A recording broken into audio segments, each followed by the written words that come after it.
Did you know that pricing is fundamental to the profitability and success of your business? Many entrepreneurs make poor pricing decisions that affects the profitability of their businesses. In today's video, I'm going to look at the 4 worst pricing mistakes entrepreneurs make and how you can avoid them so that you can maximize the profitability of your business. Let's get started.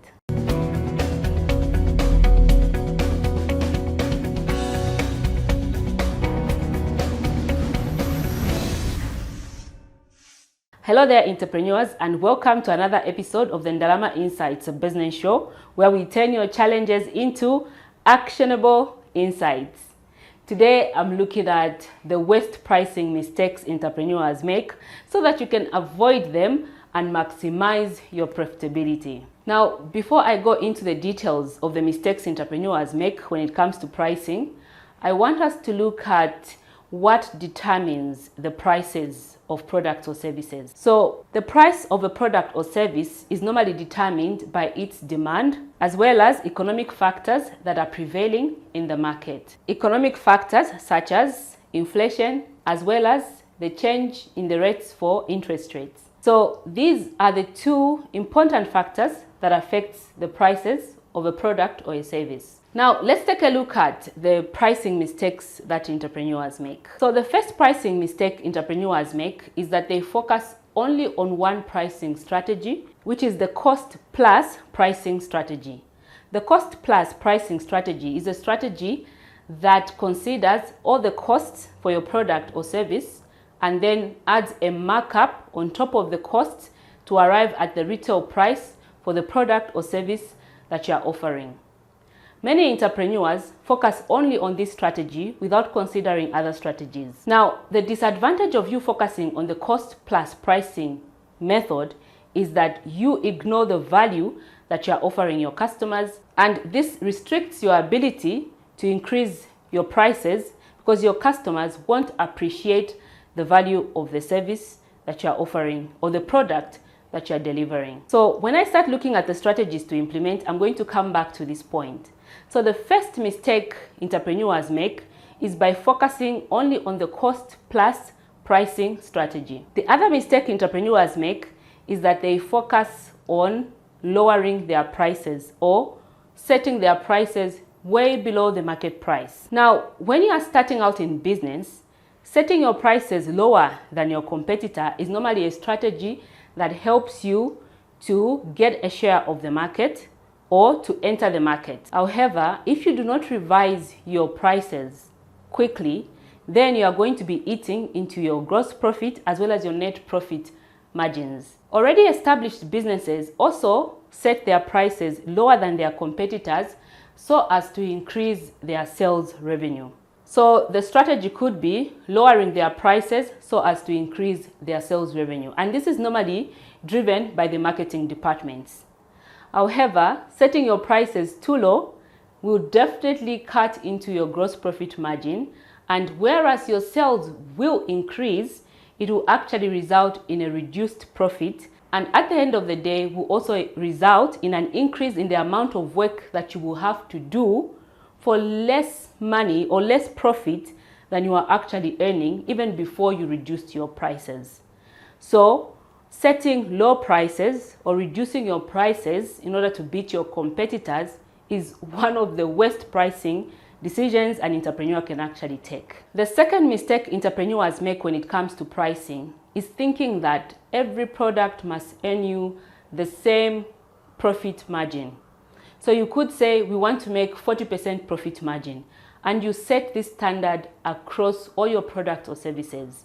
This is a mistake because when you are setting prices for your products, you don't have to go with one uniform profit margin. So the approach you need to take when it comes to setting your profit margins for the products that you sell is that you need to consider how your product or service is performing. If your product is a fast selling, it's a product that has a quick turnaround period, then you need to consider a slightly lower profit margin because the product has the ability of selling really fast, and that allows you to sell the product and make profit as quickly as possible. Where your product sells really slowly, you need to consider increasing the profit margin slightly higher to compensate for the slow turnaround in selling the product. So when it comes to setting your profit margins, don't go with a uniform profit margin. Rather, consider how the product performs and then set the profit margin based on the performance of the product or service. So the second mistake entrepreneurs make is that they charge the same profit margin for all their products. The third mistake entrepreneurs make when it comes to pricing is that they forget to distinguish the difference between profit margin and markup. Now, you might have already gotten the difference between profit margin and markup, especially if you actually consider your finances, if you look at your profit and loss. Markup refers to the addition that you make on your costs when you are arriving at the retail price of the product or service that you are selling. So when you consider all the costs that you've incurred in producing the product or service, for example, when you consider the cost of the materials as well as the cost of the labor, and then you add a small margin on top, that margin is referred to as the markup. So markup is always an increase, the increase that you add on top of your costs to determine the retail price of your product or your service. It's always compared against your cost price or the cost of the goods or service that you are selling. Whereas margin is the difference between the revenue that you are going to make when you sell that product minus the cost of the goods to sell that product. That is what gives you the margin. These two are different. And if you don't understand the difference, you might actually end up selling your product at a loss. So for instance, if you decide to cut your prices maybe by 50% so as to increase the sales in your company, you might do that without understanding that you're actually cutting the entire markup that you had put on the product or the service. So the 50% price reduction will go to reducing the entire markup that you had set on the product. And that automatically will result in a very reduced profit margin. So in order for you to avoid this mistake, you will need to understand what the margin, the profit margin on your products are, as well as what the markup for each product is. That way you can know what the difference is. The other mistake entrepreneurs make when it comes to pricing is that they forget to take into account all the costs that they've incurred when producing that product or delivering that service. So in order for you to actually determine the correct markup on your price, to determine your retail price, you will need to consider all the costs that you had incurred in producing the product or delivering the service that you're offering. So don't just look at the price of the material or labor, but take into account all the costs, including transportation, payments made to the agent for clearing, maybe payments for talk time, for communication, accommodation, and all other small costs that you might have incurred in order for you to produce that product or deliver that service. That way you have a good basis for you to determine the markup so as to arrive at the retail price of your product or your service. So those are the mistakes entrepreneurs make when it comes to pricing. But how do you go about setting prices that will allow your business to be profitable? One thing you need to realize is that cost plus pricing method is not the only method for pricing your products or services. You also need to look at a value-driven pricing methodology or pricing strategy. So when it comes to pricing, don't just restrict your thinking to the cost plus pricing method, which I know is an easier way of setting your prices and is a natural way of setting prices in a business.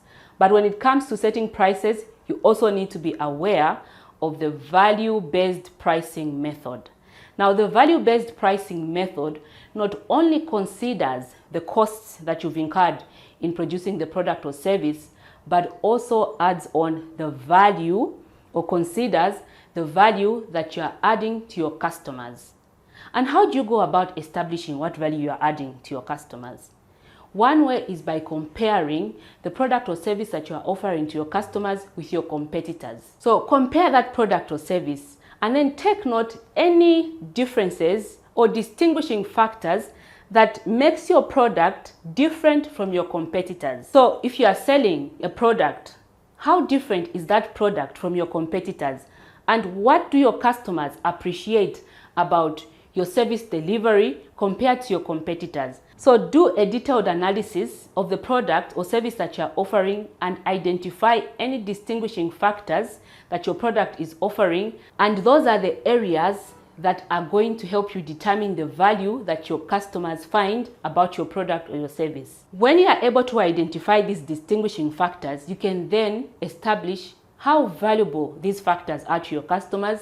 That way you can actually add a value or a price to each of these distinguishing factors, so that by the end you can arrive at a value-based pricing method.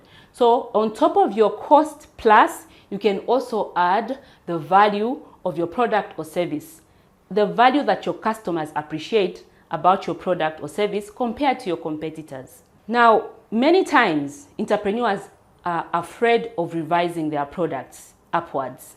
You find that many entrepreneurs have set prices for their products or services for years, and they've used the same prices for a number of years. When you ask them to revise the prices for their products or services, they don't want, because they are afraid of losing the customers to their competitors. This is because the pricing method is focused on the costs only.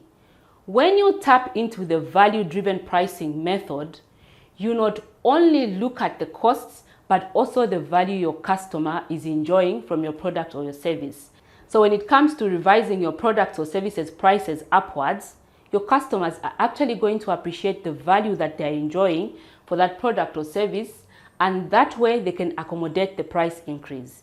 Because remember, the price increase won't relate just to the costs, but also to the value that you're adding to that product or service. This therefore means that for you to utilize the value-based pricing method, you actually need to add value to your product or your service. So you need to consider the entire customer life cycle, as well as how you are delivering your product. Are your customers satisfied with your product? Do they love what you do?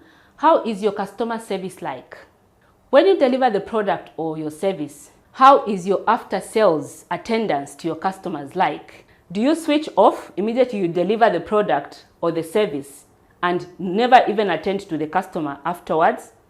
If you want to utilize the value-driven pricing method, you need to be very considerate about your customers' needs, and you need to have very good customer service, because your customers are going to appreciate the value that you're offering them, and this gives you room for you to revise your products upwards and therefore retain your customers even as you do so.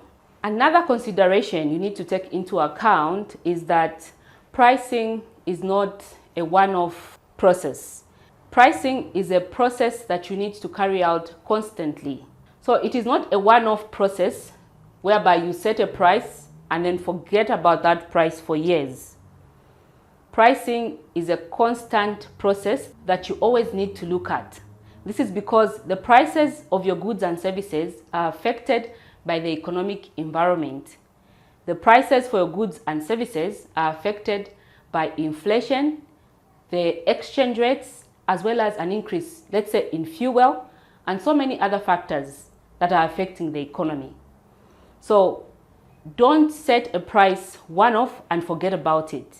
You always need to come back regularly and check how the economy is affecting the price for your goods and services, and consider revising your pricing so that it can reflect the performance of the economy. So when it comes to setting prices, there are a few strategies that you actually need to take into account or that you need to implement. Something that you need to consider when it comes to your pricing strategy is that you actually need to develop a pricing policy.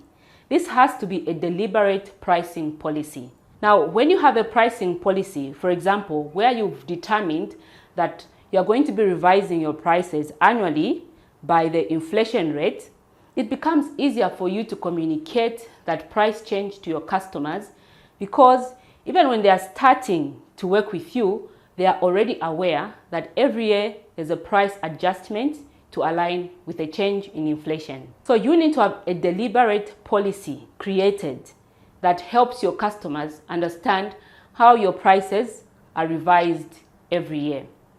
And in fact, if you are struggling to set your prices or to revise your prices, I would encourage that you consider an annual increase of your prices for your goods and services to align with the change or increase in the inflation rate. That way it can be a general price increase that reflects the overall increase in the prices for goods and services in the economy. Another strategy you could adopt is that you are going to be revising your prices maybe by 1% across the board for all your products or services.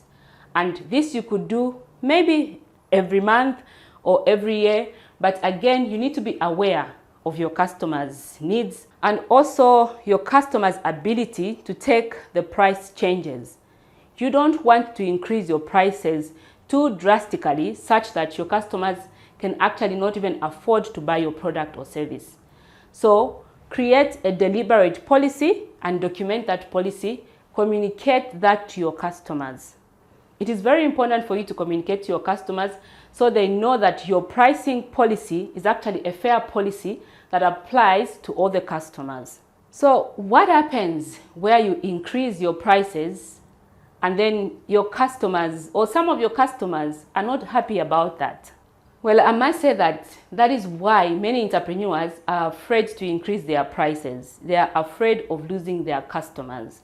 So where you find that it becomes necessary, even critical, to increase your prices, I would definitely encourage that you take that route, but also be aware that not all your customers are going to be happy about that. So where you've revised your prices upwards, you do expect to have a few customers that are not going to be happy about it. But I would still encourage you to go ahead and revise your prices.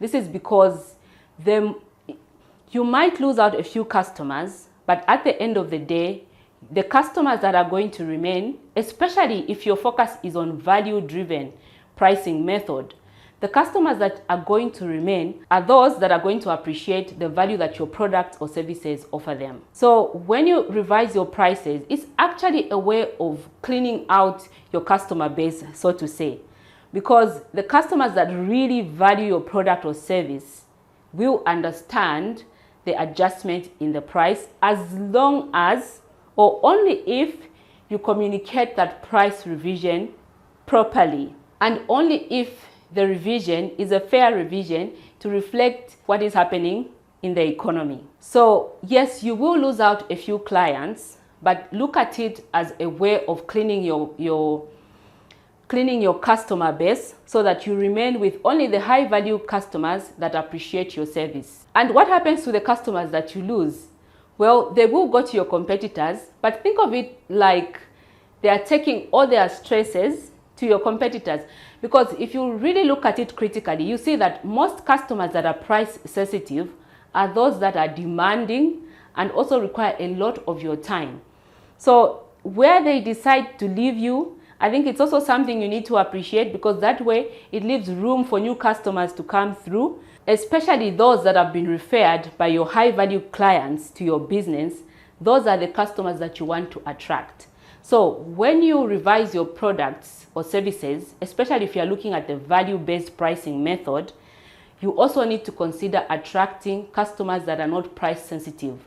That entails quite a lot of work on your part, especially in ensuring that your product really does what it promises to do, and also you attend to your customers' needs. Your after-sales customer service is top-notch.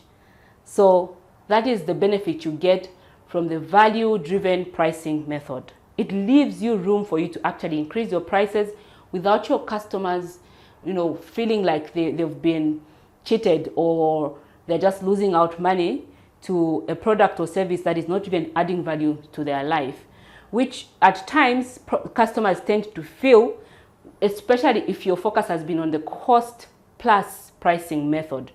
Many customers feel like there's no value to this, so I can always just change and go to another competitor or another supplier. And that way, they don't appreciate the value that you're adding on the product or service that you're offering them. So to summarize, you need to focus on the value-driven pricing method. That way you can leave room to adjust your prices upwards without your customers, complaining or feeling like they've been cheated. And also regularly revise your prices to reflect what is happening on the economy. Create a deliberate pricing strategy. That way you can communicate it to your customers, so whenever you increase your prices, they're expecting that adjustment. Well, this is all I had to share in today's video. If you enjoyed the video, don't forget to subscribe by clicking the subscribe button and also the bell icon so that you can be reminded whenever I have a YouTube video out. Thank you so much for watching and see you next time.